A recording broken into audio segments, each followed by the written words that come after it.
Okay.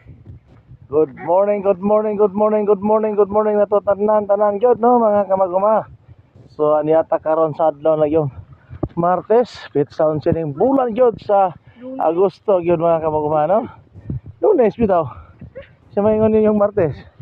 Okay, hatta taro eskwelahan mga kamaguma no. Kinsa mga genius ani na mga kuana. Mga estudyante na kininduha. Napakasulod ang ulo ani kabawi baka tari hatod-hatod ani buntag hapon. No? Mawi ko no? Sige. Oh, ballpen na po. Ano lang tana? Sino na mayo? Sino na mayo ng ballpen? Mali yung ballpen nga. Magkikuha. Basta yung mga ayo. Okay. Sige, nakawala din yung ballpen. Okay. This is my questions. Oh. Pag maka-answer, pahit ballpen. Pahit ballpen.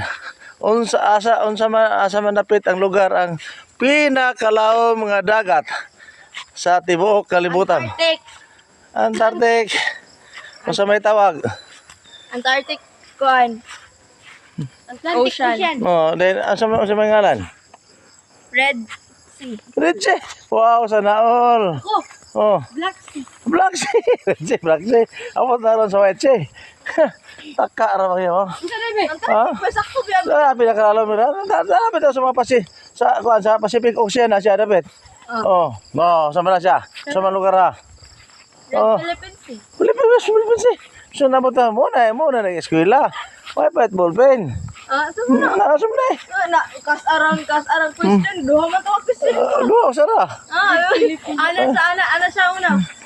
Red Philippines Sea. Pinakalalong na Dagat.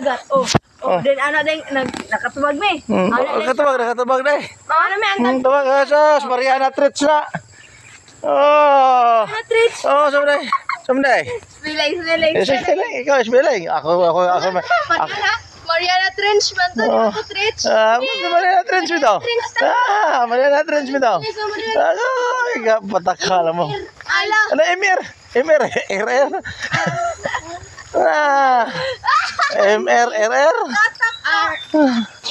Taka.